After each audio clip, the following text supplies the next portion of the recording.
Hello students, आज हम जो क्वेश्चन कर रहे हैं वो कर्ल के ऊपर बेस्ड है। हमारा क्वेश्चन है calculate the work done by the force experience by a charge q moving in a with a velocity v in a it's magnetic field. यानी हमारा क्वेश्चन क्या है, एक हमें वर्क डन फाइंड आउट करना है। जो work done by a force experience by a charge, एक q चार्ज है और उसकी वेलोसिटी कितनी दी है जब वो किसी मैग्नेटिक फील्ड में है, तो हमें कितना वर्क डन होगा वो फाइंड आउट करना है। ठीक है, तो अगर हम बात करें तो किसी चार्ज पे लगने वाला फोर्स को हम लिख सकते हैं F, that is a vector quantity and can be written as, क्योंकि उसने क्या बोला है, v वेलोसिटी से मूव कर रहा है, किसी मैग्नेटिक फील्ड में है और चार्ज की वैल्यू q है।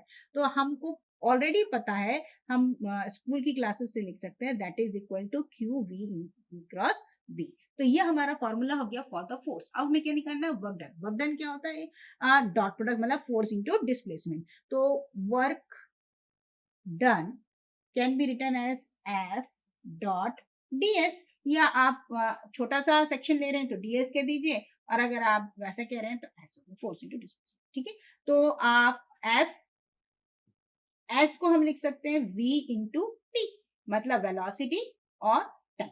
ठीक है, तो अगर हम इसको करें तो हमारा फोर्स क्या था, F is equal to Q V cross B.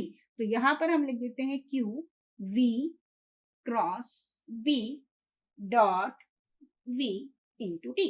अब अगर आप ये मैथमेटिकल प्रॉपर्टीज जानते हैं तो ऑलरेडी हम जानते हैं कि आपका ये दोनों एक दूसरे के परपेंडिकुलर हो गए और इसके कारण क्या होगा, ये वैल्यू क्या हो गई, एक दूसरे के जीरो हो गई। यानी कि आपके पास v cross b is perpendicular to the are perpendicular to each other and therefore v cross b dot v is equal to zero, as v cross b का dot product is equal to zero. Therefore ये चीज zero हो गई, मतलब work done कितना हो गया आपके पास, जीरो हो गया।